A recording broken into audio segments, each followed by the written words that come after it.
What's up, Mortgage Coach community? Dave Savage here every Tuesday, 9 o'clock Pacific. We're here to bring leadership, values, stories, ideas. Got a special guest from outside the mortgage space. Although the special guest from outside the mortgage space we interviewed last year, and he is doing a lot of keynotes with banks and in the financial service industry. So Paul, Reilly, thank you for making time to come back in the Mortgage Coach community, man. Yeah, absolutely, Dave. It's a privilege to be here. Good. Well, I'm glad you made it. As my co-host and leader for today's call, I've got the one and only Todd Bookspan. What's up, Todd? Hey, good morning. I'm so excited to get the shoulder tap to show up on a Tuesday call with you, Dave. This is awesome. Yeah, well, I really appreciate it, Todd. And one of my goals for you and your role on this call is, first of all, from a coaching and implementation, if you could kind of call out, okay, guys, this is how we implement what was shared by Paul. And then more and more, we're trying to take these 1-hour interviews that we do and create micro content. Some of that we're pushing in IGTV on our Instagram channel. And those are under 10 minutes. And then some of that is just content we push through our YouTube channel or through our Facebook group. So Todd, if there's something that you want to call out, or you think that, hey, we said something, but let's really tighten it up so we can create some, smaller pieces of content, please shout out and let me know. You cool with that? I'm ready. I'm ready to rock and roll. All right. So Paul, I asked you back because, first of all, you crushed it in the first conversation, but more importantly, your topic, value added selling it's not like important. It's essential to the survival of the referral based local mortgage professional. We're the speed in which disruptors, technology companies are commoditizing the mortgage space and the real estate space is unprecedented. So both realtors and mortgage professionals need to do a better job of value selling, selling their value. So could you just, for anyone who missed that first interview, tell a little bit about your backstory, what you do, and then we'll get into conversations around value selling. Yeah, absolutely. So our company has one mission, and that's to help sales professionals in all sorts of industries go out there and sell more profitably by competing on value and not price. And anyone in sales has heard that phrase, right? Sell value, not price. And so this idea of value-added selling, it's been around for a long time. What makes us unique is that we literally wrote the book on the message. And it's been around for 40 years because it's an evergreen message. It never goes out of style. As long as customers want value, there's going to be a need for salespeople who sell on value. And so that's what we do. We work in a lot of different industries that are heavily commoditized. Banking is certainly part of that, financial services. Anytime there's a myriad of options where customers have choices and things start to blend in, we're typically a good fit. And so that's what we dedicate our time to. Yeah, just give us an idea, just a backstory on some industries that you've spoken in, or maybe industries that you think are most closely related to the mortgage and real estate space, housing.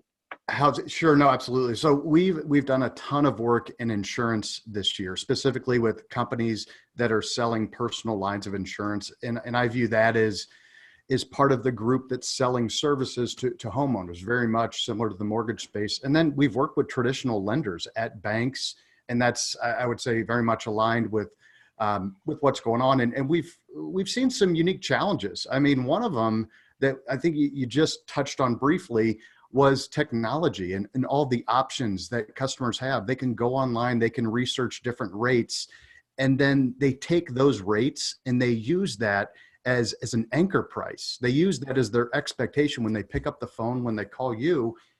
And it's no surprise that the rates being advertised are usually less than what a traditional lender could offer. Yeah, no doubt. Does that sound familiar to anyone? And I like bringing people from outside the mortgage industry to learn from them because, especially the insurance business. I mean, insurance agents, especially top-notch life insurance agents, they are the best salespeople, period. I mean, they got to prospect a lot. They've got long sales cycles.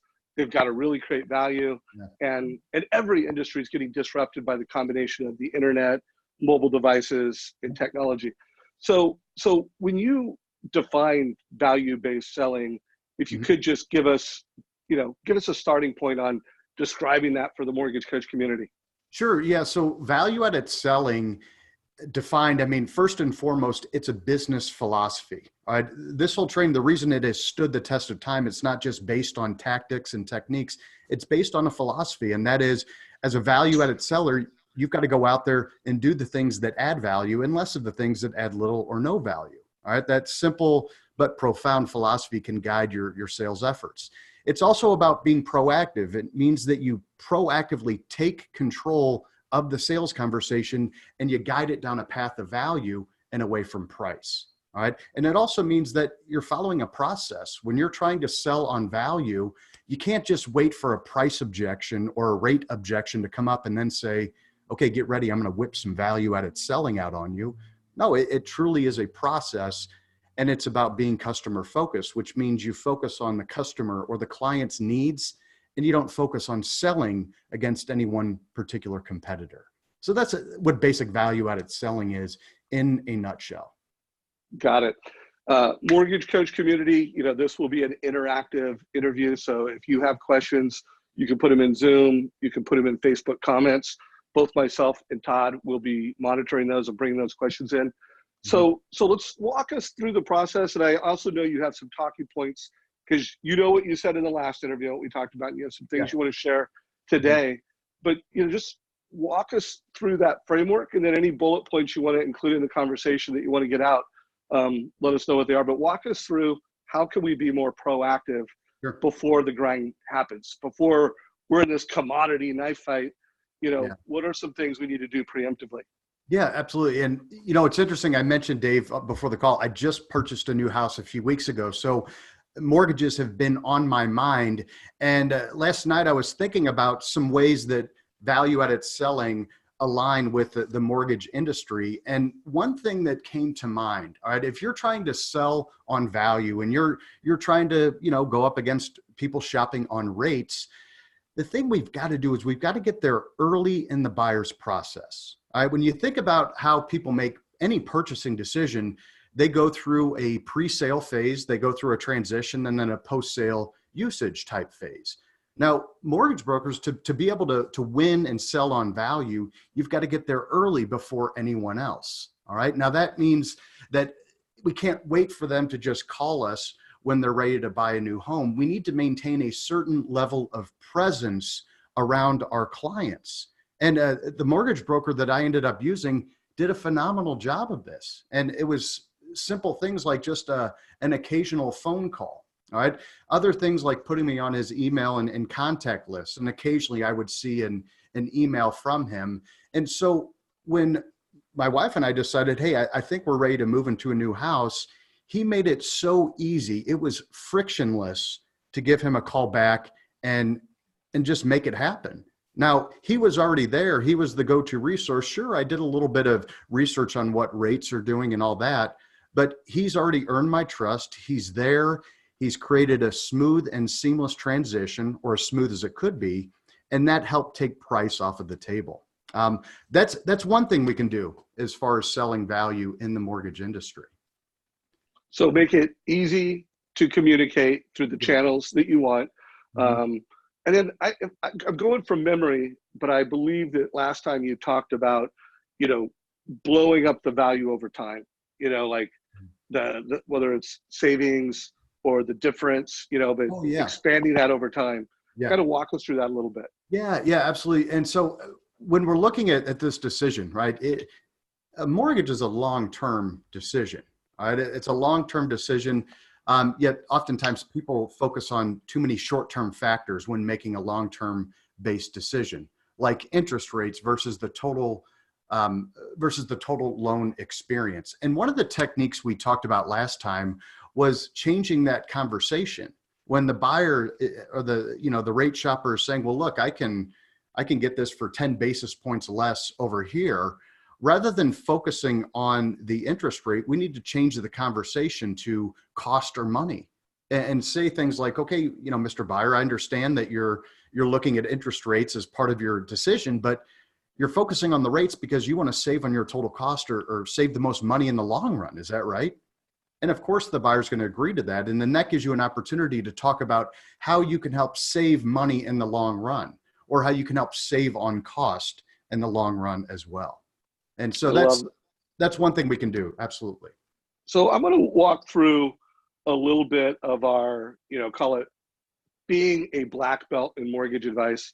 And Okay. I'd love for you to connect this to some principles that, expand the mortgage industry. So typically when loan officers quote rates, they show a fee worksheet, Mm-hmm. and we call that, a white belt. They're showing the interest rate, they're showing the monthly payment, they're showing the cash to close. Mm-hmm. Most loan officers are really focused on this. I can help you close your loan fast, easy, and I've got great rates. And there's just a lot of loan officers that do that. And most loan officers ask this question: how long do you plan to live in the home or have the loan? And that's really the advice question. Mm-hmm. And one of the things we recommend is that, to be a black belt, one, you've got to give options. And we walk people through this. And I would just love to know how this aligns with you. When you kind of go from being a white belt to an orange belt, one, it's about cost over time. So, you do the triangle, but then you say, hey, let's look at that cost over 5 years or 7 years, the time that you told me as a family. And then there's financial strategies. Like, hey, what if you took loan A versus loan B and you prepaid your mortgage? So that is what we teach here. How does that align with what and some of the principles that you pull from other industries? Oh, I think what you're talking about is perfect. We recently did a buyer's survey, and part of this survey was to understand how salespeople could create more value throughout the end-to-end experience. And what you're talking about now is an opportunity to create value for customers. All right. So here's what customers told us in our survey. They said the number one way that salespeople can bring more value throughout the buying process is by offering more meaningful insight before we buy, before the sale takes place. And what you're talking about here aligns perfectly because you're creating some insight. You're offering them suggestions. You're maybe educating them on things they didn't know before. And by doing that, you're creating more value than anyone else that is out there. And from our research, it's exactly what customers want. And so I would say that lines up perfect. So it would be fair to say the bullseye is to teach the consumer something they hadn't considered. Yeah. That is where value selling starts. And then another principle that we teach, I'd love for you to talk about this, is we think that for the mortgage professional to have, a really successful future, they need to become this captain of the wealth team. So, hey, for you as a family, I'm going to help you get your home and work really well with the realtor, but I'm going to also work really well with your financial planner, your CPA, your insurance professional. Mm-hmm. If you have an attorney that you work with, I'm going to be the captain of the wealth team and really help you build wealth with real estate. So we're advocating that you want to, at that point of sale experience, not only do you want them to consider things they hadn't, but Mm-hmm. you want to create a star moment, something they'll always remember. Where do you, I think that aligns with what you just said, but any tactics or strategies that you see other industries doing to really create a process and experience so that salespeople are consistently achieving that when meeting with a customer? Yeah, I mean, it makes sense when you think about it. I kind of call that the protection team, right? The accountant, your insurance person, all those together. That's the protection team. And you could make the case that, the mortgage provider should be a part of that because for many people, their home is their, single biggest investment. So they should be part of that conversation. And that kind of gets you in the circle. That creates, another avenue for you to stay present with that client. And I would have to believe that creates a huge referral opportunity as you get to meet with the wealth advisors, the accountants, and everyone else. So being part of that, I mean, it's going to create opportunity, but it also gives you the opportunity to create value at a deeper level that they can't find with an online type of lender or maybe a less experienced type of broker. You're creating value and a better experience. And when you do that, naturally, you're going to grow as a part of that, where people are going to say, hey, you need to call my mortgage guy, or you need to call my mortgage guy. She does an awesome job. And that's going to attract a business to you. And that's a big part of value-added selling. In fact, that's one of the last strategies. We call it leveraging. And a leveraging strategy is just to create such a phenomenal experience and solve so many problems that you end up beating a path to your door for people that want to do business with you. I love it. I love it. So, hey, we've got hundreds of people. Okay. We've got a lot in Zoom. We've got almost 50 watching us live in Facebook right now. So guys, if you have questions for Paul, bring them. Todd, I'm gonna throw it to you. Any questions you have or anything you're seeing from the community that you wanna bring in, Mr. Bookspan? Well, I got a couple things. So one is you talk about referrals and being so good in building relationship with your clients that they'll refer their friends to you. I think in general, loan officers stink at asking for referrals. How would you encourage this community to do a better job of that? First of all, you flat out have to make it part of that process. I'm thinking of an opportunity. All right. That would be a great referral source. Once people sign off on the new mortgage, everything is set up, they're in their new home, they're happy, and you were part of creating that happiness. What an opportunity to ask for referral. All right. But rather than just asking for the referral at the end, I would set the stage early on in the relationship. When it's clear that you're going to be the go-to mortgage person, make it known that a majority of your business is based on referrals.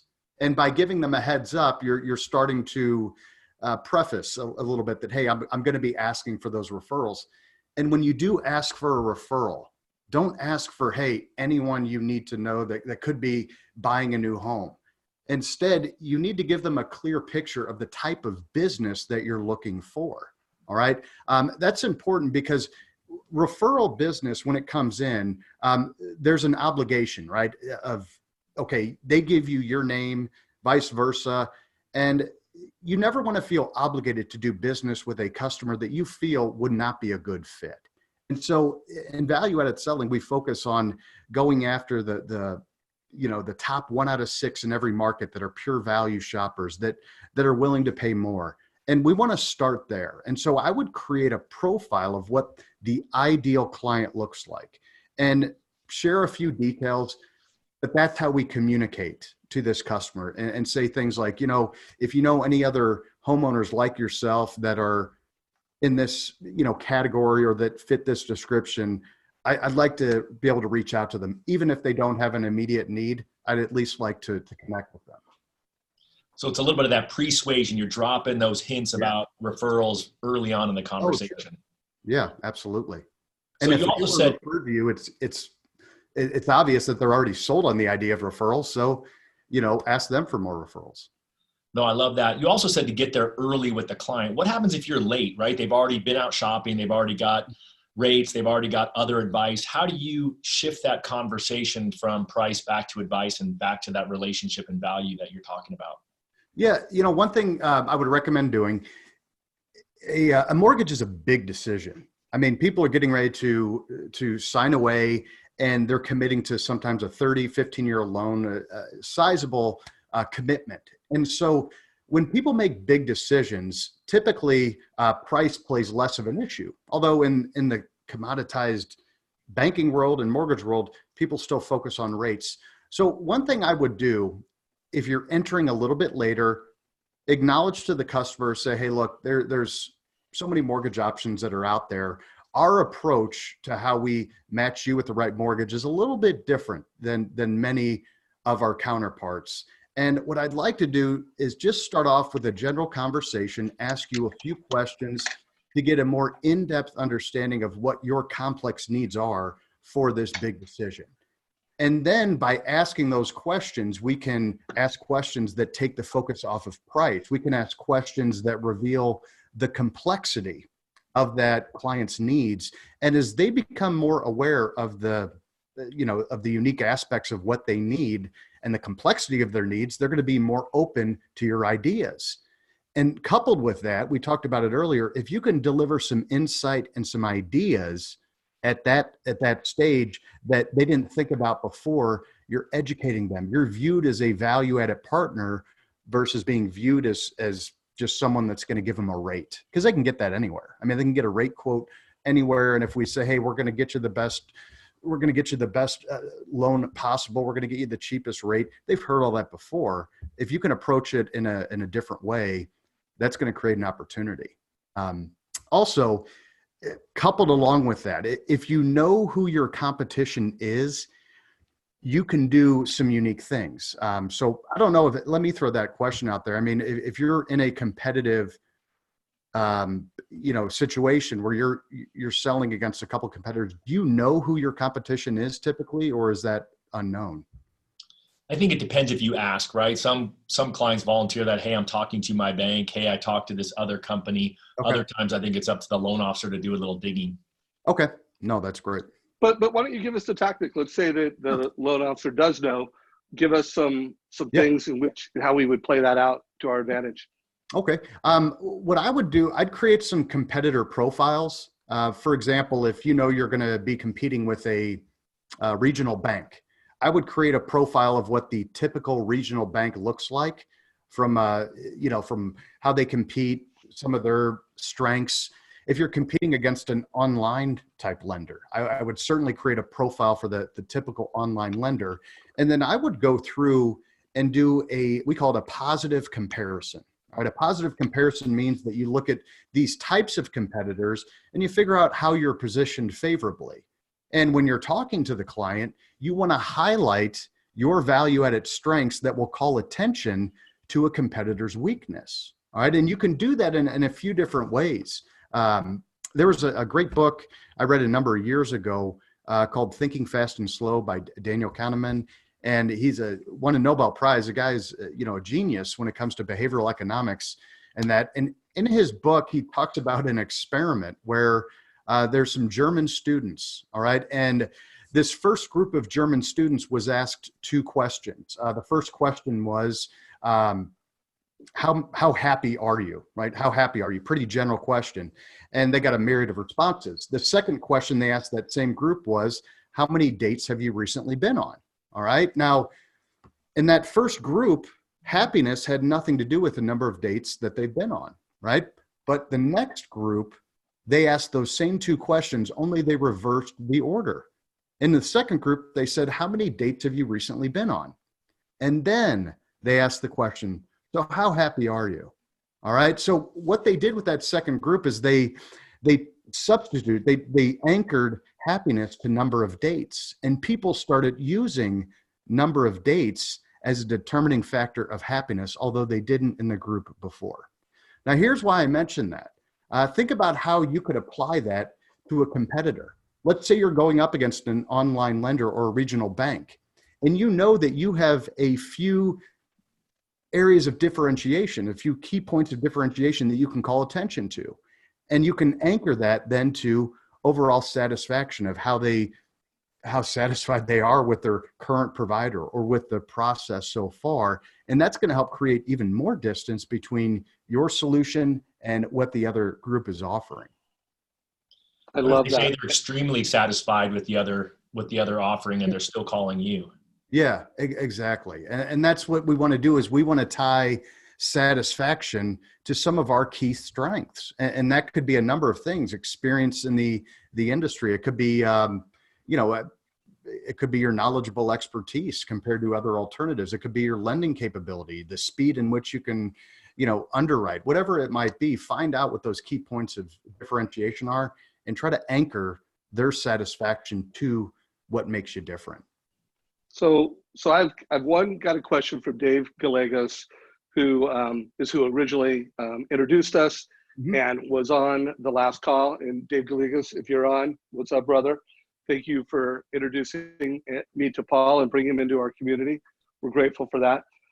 Before I ask his question, I do want to give the community, if you haven't heard this before, a couple ideas to help you compete, especially when you're dealing with let's just say low cost. Big banks do this, online lenders do this. They typically will show a loan option with a 2-point buy down so that they're getting the lowest possible rate, even though it might have the highest cost. So knowing that that's a move that online lenders play and the big banks play, show options, always show options, low rate, high point. And then here's the deal, whether you're competing against a loan officer or an online lender, they're going to really obsess over the transaction. Like, I've got the best rate. I can close it the fastest. Transaction, transaction, transaction. And as a mortgage coach, you can focus on the lifetime value of doing business with you. And you can focus on the total cost of the loan over time. Mm-hmm. Your competition's not going to do that. Transaction-based lenders are going to focus on transaction cost.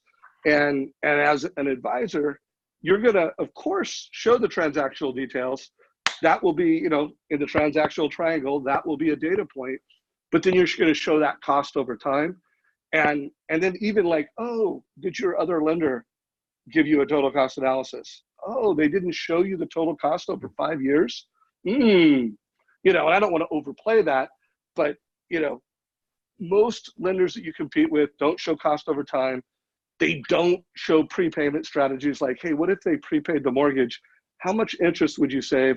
And how much faster would you pay off your mortgage? Oh, big bank, online lender, competition didn't show you that? Now, you're not going to say yellow flag, but you're going to highlight it in a way that the consumer goes, that's a yellow flag. Any comments before I ask the Dave Gallegos question?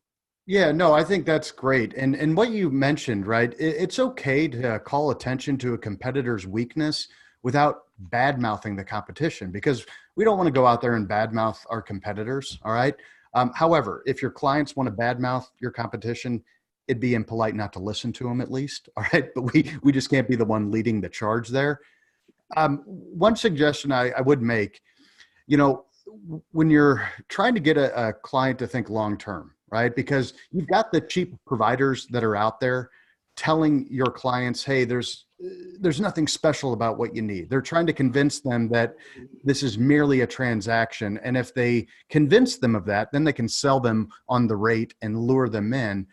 We've got to remind the client of the complexity. We've got to remind them to think long-term. And one way I would do that is to paint the picture for them with a great question and preface that question, and maybe talk to your client and say, have you ever, been in your home for maybe 3 to 5 years or whatever, after you've already purchased it, the newness of the home is kind of worn off. And then you're looking at your mortgage statement and you still see that big number there. You look at how much interest you're paying and how much principal. And have you ever wondered, is there a better way to finance this house? Is there a quicker way that I can take care of it?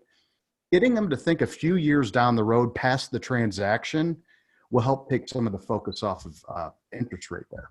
I love that. And hey, mortgage coach community, we got some of the most successful value-based loan officers on planet Earth. If you have some questions that help you get there, put them down below, and I'll share some questions, because we've got the mortgage coach black belt. I'll make sure that in this particular call we put the mortgage coach black belt questions down below. So Dave Gallegos had just pinged me and reached out and said he'd love to know your process for script development, the playbooks.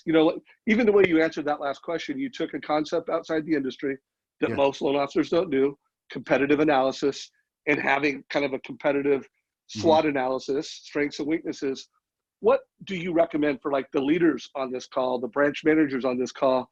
What type of documentation, scripting, what should that look like if I want to really play at the highest level as a value-based seller? Sure. No, the one thing I would recommend, and it might be a little contrary to the industry, and that is I wouldn't create a script. And scripts don't work because the client isn't following the same script that you are. Instead, I would develop a guide, right? Guides including talking points, some questions that you want to ask, but we never want to become too seller focused in this context where we say, okay, here's the script where I'm going to sell to this client. It's okay to have a process in place, but we don't let that be the end all and the be all, because we truly have to focus on the client and how they buy versus how we want to sell. All right. So that's one thing I should mention. The other thing, put together a plan before every single sales call, right? Every single sales call, you need to have a plan in place. And in the book, Value Added Selling, we go into much more depth about what pre-call planning looks like. But I truly believe that's the one silver bullet, if there is one, in sales, and that is pre-call planning. And the reason I said that, a few years ago, we did a study on top achieving salespeople. And this was in multiple industries. Banking was included in that. But what we found is that 95% of top achieving salespeople routinely plan every single call that they go on. That means on paper, they have an objective. They know how they want to greet the client. They know what kind of questions they want to ask. They have an idea of what they want to present, but at the same time, they remain flexible to define value in that client's terms. So pre-call plan. Now, what makes that, I think, even more astounding, 95% of top achievers plan versus only 10% of the general sales population, which I think is crazy. That means if you plan every single sales call, you're doing what 90% of your peers are not doing. I can't help but think that's going to give you a significant advantage when you're out there meeting with your clients, being more effective, being more professional. So boom, guys, we just got a big takeaway from lots of different industries. It reminds me of the first time I interviewed Jeremy Forcier, and that was titled The 5 Questions He Asks Every Realtor. And while he goes in with this script of here's the 5 questions, he says, I rewrite them down, I re-put them in order, and sometimes there's nuances to that, but he's pre-call planning. And I think that's especially essential to referral partner meetings. I think like the pre-call planning of a borrower might be a little more formulaic and common. You know, you might have, okay, here's my TBD purchase pre-call plan. Here's his homes in escrow. But every realtor, you should do pre-call planning. Also, I just did a remix of, or a redo of my interview with Jeremy, the 5 questions he asked every realtor. And that is available in the YouTube channel. I'll put a link down below. It just went out. Make sure you guys check that out. So that's good. So it's not scripts, talking points. What does that look like? You know, like how many pages should it be? Just give us a feel for a mortgage professional or a team leader that's really got a good sales kit, sales playbook. Okay. What would that consist of? You know, I'd ask 7 questions. All right, 7 questions to think about. The first question would be, okay, what is the objective of this call?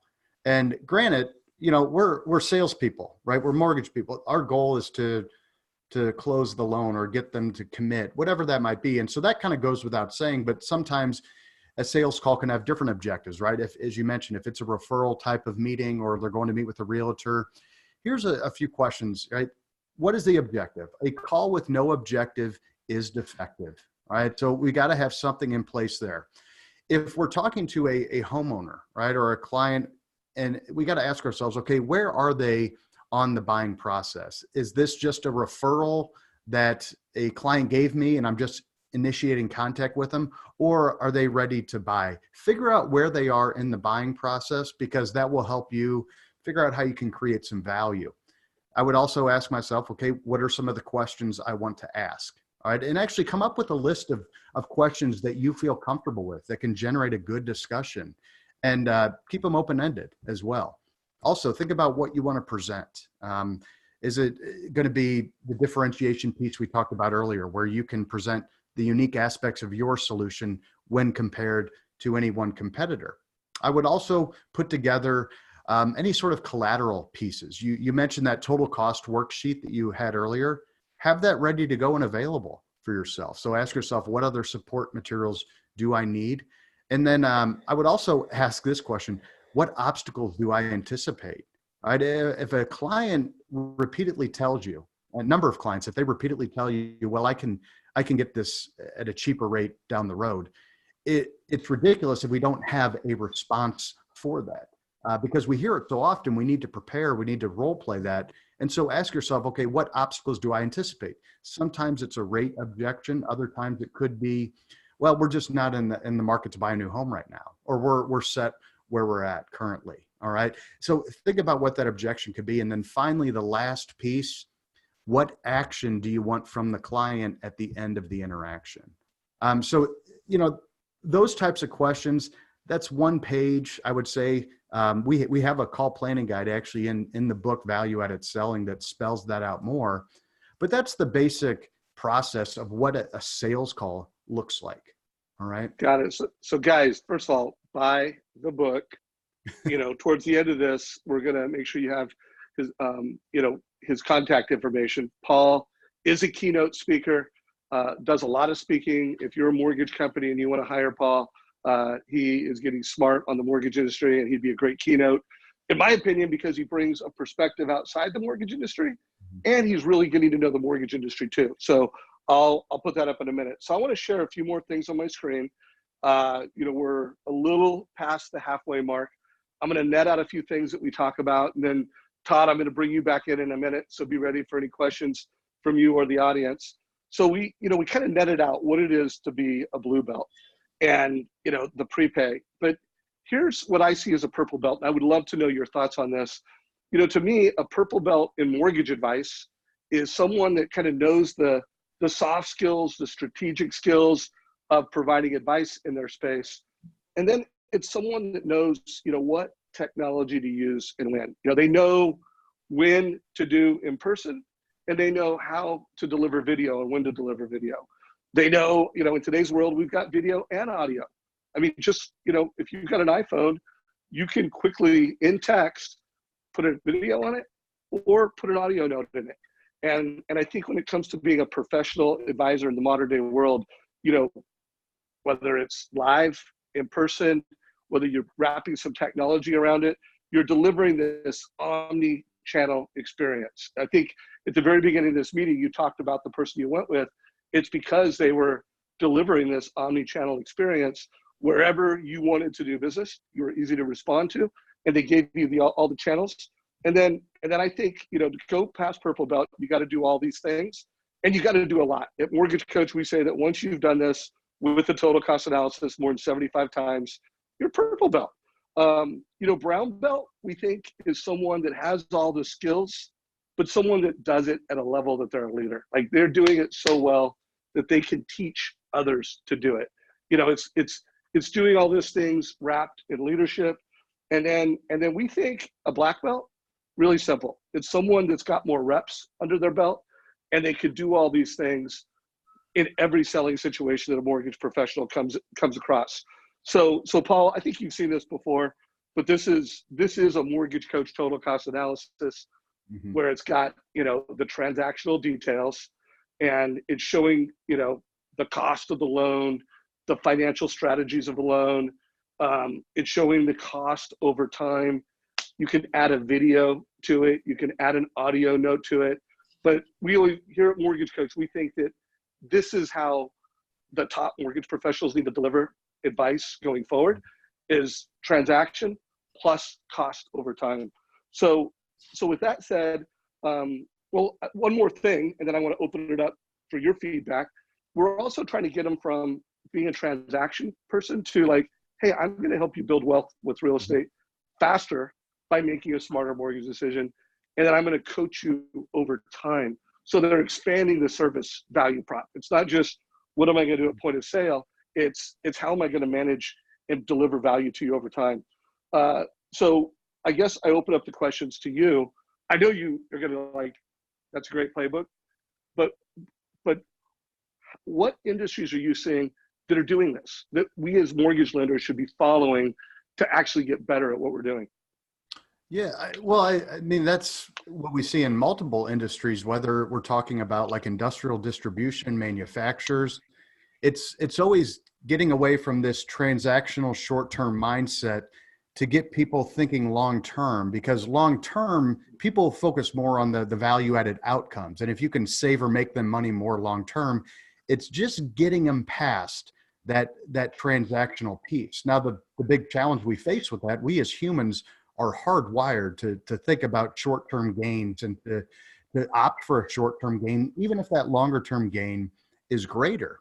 And so we've got to get them thinking long-term. I think that worksheet that you recommended is great. That's a perfect way to put some numbers to what we're actually commenting on and saying, hey, we can save you money, but then having the numbers to back that up, that's the best approach. The key is getting them to think in those terms to begin with, because if they have a transactional mindset coming in, we've got to do something that will cause them to think long-term, or at least open up their mind to the conversation. And in that case, I think it's important to focus on loss. I'm sure you've talked about loss aversion with your group before, but losses loom larger than gains, and people don't want to lose more so than they want to win.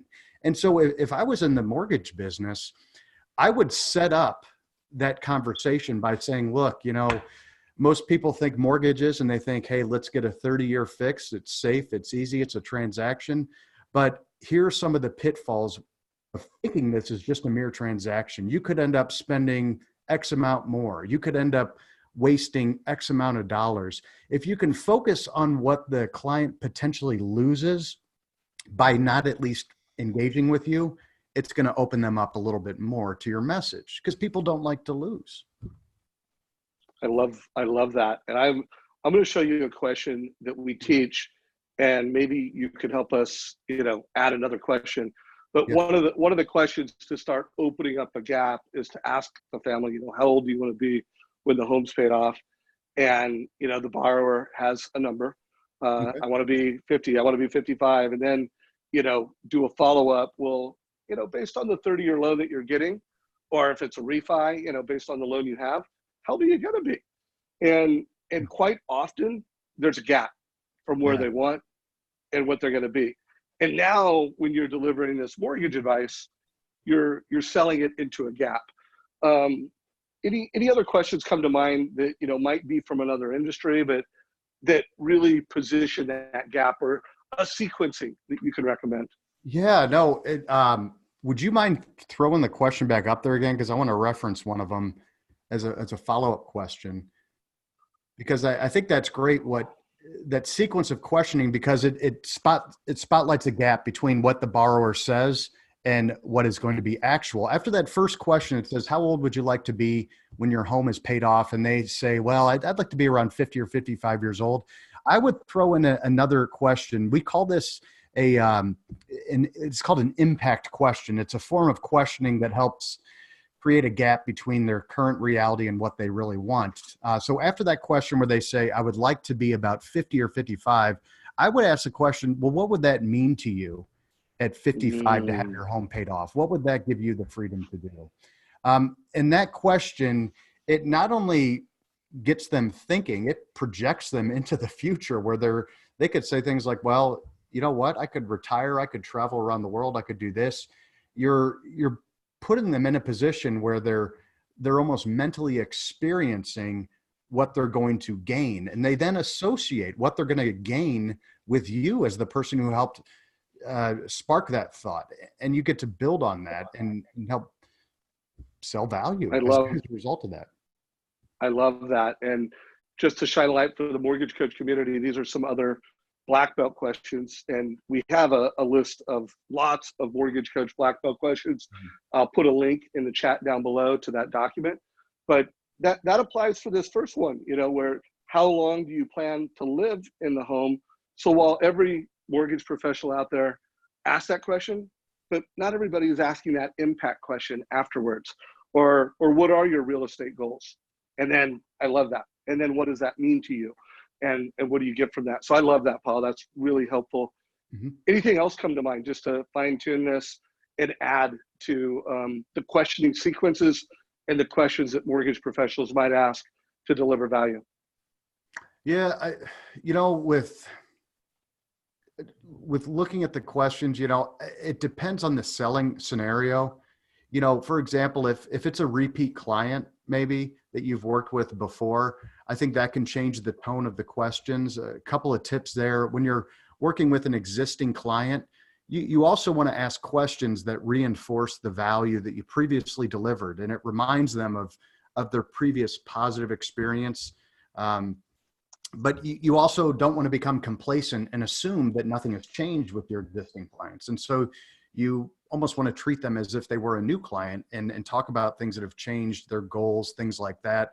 When you're in a competitive selling scenario, they're also considering an online option or a regional bank, whoever it might be. I would ask questions about the competition. Who is the competition? What would they change about their previous mortgage experience? How you can improve on that. And that gives you a sense of what they're happy with, what they're not happy with as well.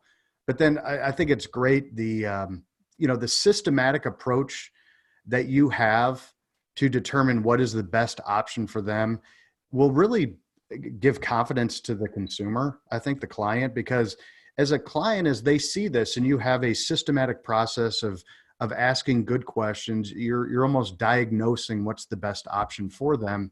And that gives them more confidence that this is the best option. And also that creates barriers between you and the other alternatives, especially if your competitors aren't doing this. It speaks to their lack of professionalism if they do get a phone call back from them. All right. So that's something to consider as we differentiate not only by what we offer, but the way we offer it as well. Love that. Todd, your turn. Any questions yourself or from the community? Well, I feel like I'd be remiss if I didn't talk about price objections for a minute. One of the things that you talk about is that 1 in 6 people just want the best price. Mm-hmm. Obviously, the questions that we're talking through and Dave's black belt questioning is the way to get around that. But what else would you add on that so that we can identify who those buyers are and then how to negotiate our way out of the dead end of just, hey, what's your best price? Yep, absolutely. So I'll comment briefly on the 1 out of 6 price shopper piece.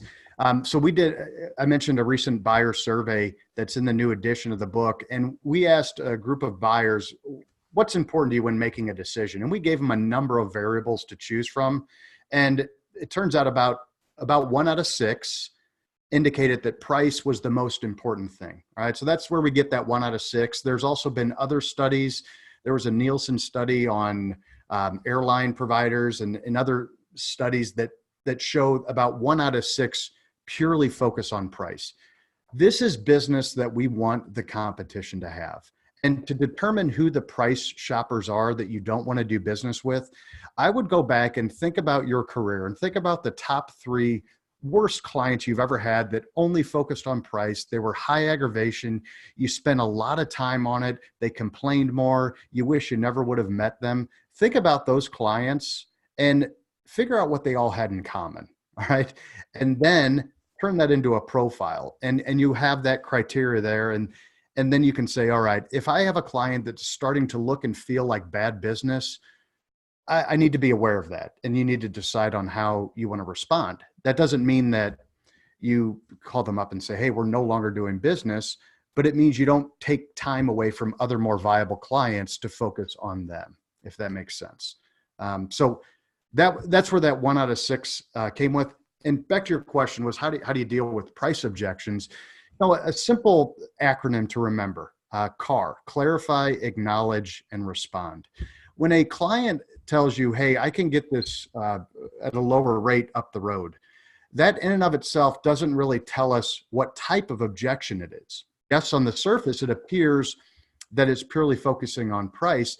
But if we clarify and say, okay, well, what are you comparing us to exactly? And they say, well, I'm looking at you versus this online lender who's explained to me, hey, I can get a rate down in the 2s and you guys are in the 3s. I just don't see why you're higher. All right. Well, now we have a little more of a clear sense of what they're going for. It's not that our price is too high or the rate is too high. It's that they don't see a difference between what we're offering and what the competition is offering. And so I would acknowledge that and say, you know what, I understand there's a difference in what we are offering versus what our competition is offering. I wouldn't agree with them and say, yes, our rate is higher, but I would acknowledge their concern, put their mind at ease, and then I would respond. I would say, okay, I understand there's a difference in what we're offering. Let's look at this from a side-by-side comparison for a moment, okay? And that's when we can start asking questions that call attention to the weakness of the competitive offering and also call attention to some of our strengths. We can also use that as a chance to reframe the conversation into total cost again, as we talked about earlier. When we talk about the rates and all that, we can say, look, with our options, we put together a package that's designed to help you save the most money in the long run. All right. And since this is a long-term decision and you plan on living in the house X number of years, it's important that we explore this option and we shift the conversation towards cost and feel comfortable talking the numbers that show the proof behind what you're claiming as well. So I would just clarify, acknowledge, and respond. And there's a whole different type of objection that you can get when they say, well, that interest rate, that seems a lot higher than what I was expecting. We're dealing with their expectation at that point, not necessarily a competitor. And so I'd say that first step is just to clarify, to get them talking. And what you'll realize, a lot of times clients will just throw that out there and say, well, the rate seems a little high. And our research shows that 75% of salespeople cave in when they're given a price objection. So why wouldn't a client ask for it? I mean, part of their logic is, well, I need to ask for a discount, or I need to make the mortgage broker feel the pressure just to see if they're going to cave in. And what I would encourage all of you to do is to hold the line. I mean, always lead with your best option, an option that's fair for both you and the client, but hold the line and don't discount, because when you discount, you might not just lose an order, you might lose their trust as part of that, because they could be saying, well, I thought they led with the best option to begin with. Yeah. Well, and often Dave mentioned it, right? The big banks, the online lenders push price with high fee. Most lenders don't have enough information up front to accurately quote. So do you feel it's okay to quote a range, or to say like it's right around here? What's your advice on that? It is dependent upon the scenario. In this instance where there are flexible options, right, where you could offer them a range of things to consider based on fees and what type of mortgage and all that, I think it's okay to be a little flexible at that point. But when it gets time to selecting the right option, and what these three words, the rate is, you don't want to show any flexibility.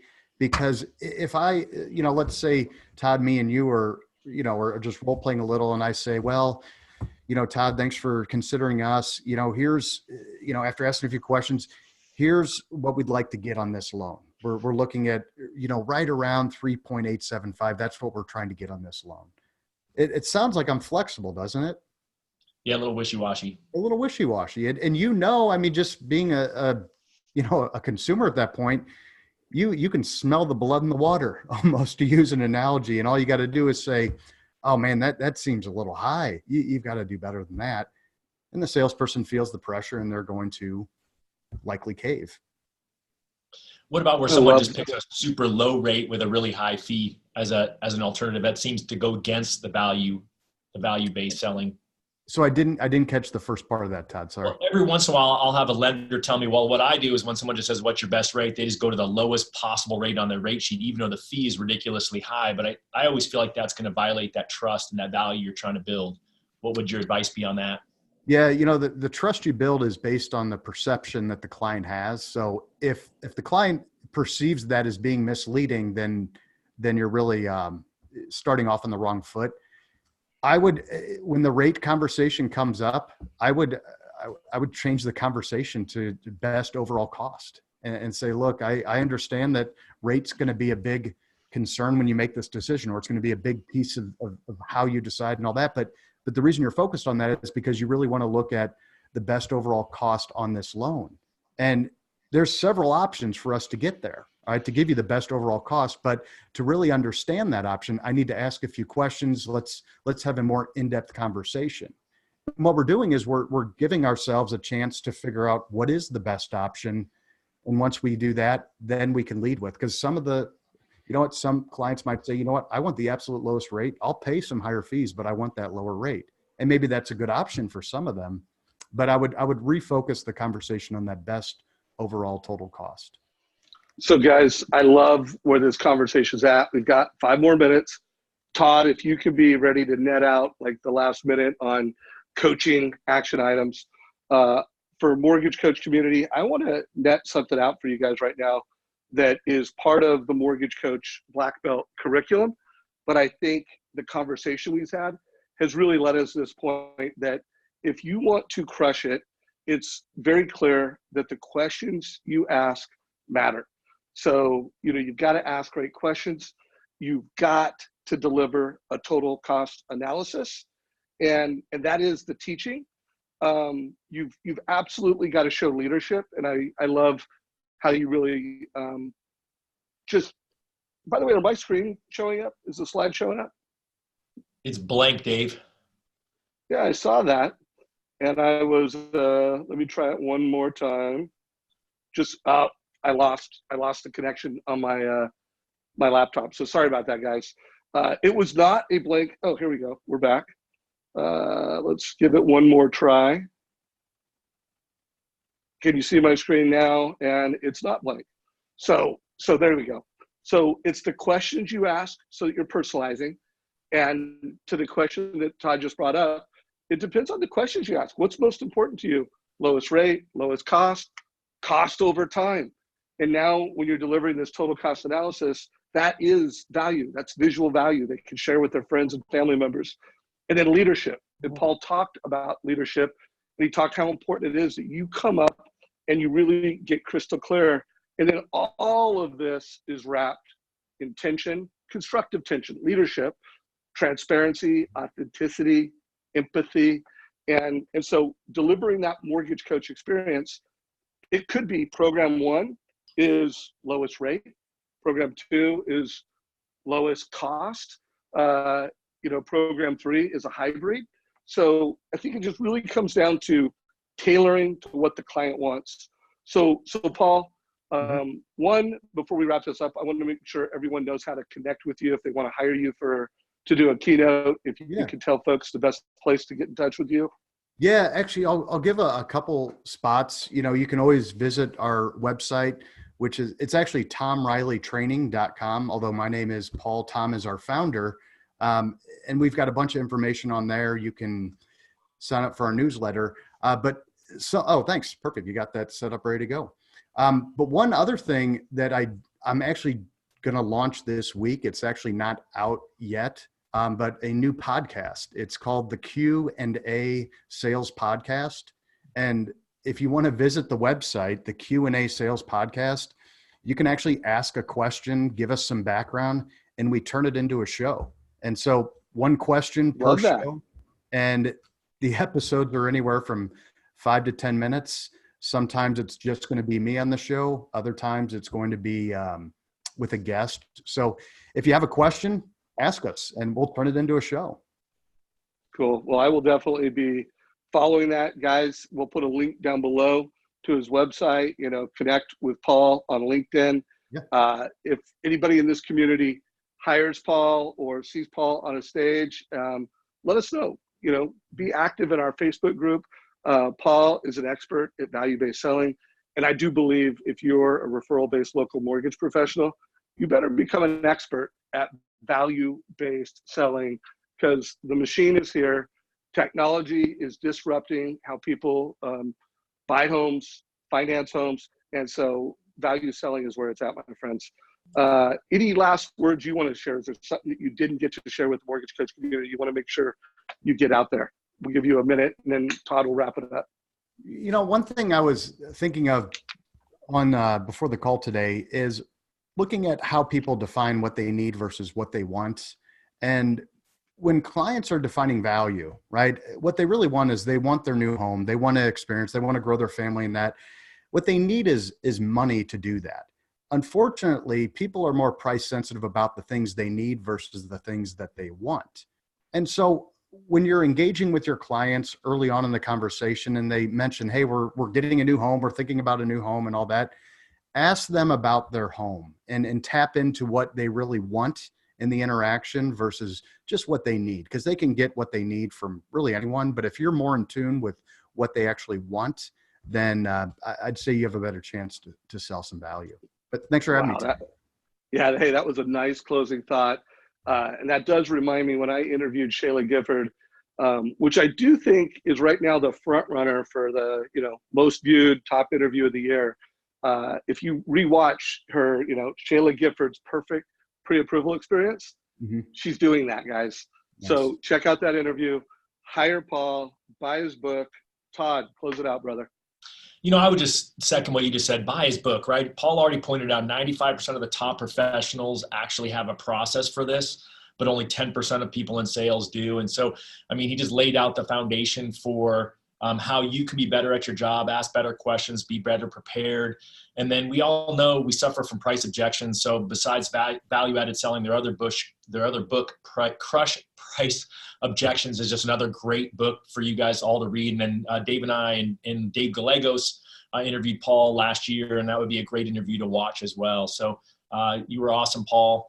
Dave, as always, this speaks right into the TCA and what this community is all about. So there's no doubt that this call goes down hand in hand with what we're all here to do, which is help our clients with the lowest total cost over time. Yeah, no doubt. And if you're a manager on this call, some of my interviews with Dave Gallegos are awesome. I'm going to put a link down below. He is a student and a fan of Paul. That's how Paul was introduced to Mortgage Coach. Check it out. And if you got value from today's interview, give us a like. If you loved it, love it. Share it with your mortgage friends. And please be active in the Mortgage Coach Facebook group. If you're getting value from that Facebook group, give value by commenting and asking questions in it. This call's a wrap. Take care, everybody. Have an awesome day. And thank you very much, Paul. Absolutely. Thanks, guys. All right, guys. Take it easy. Care, guys.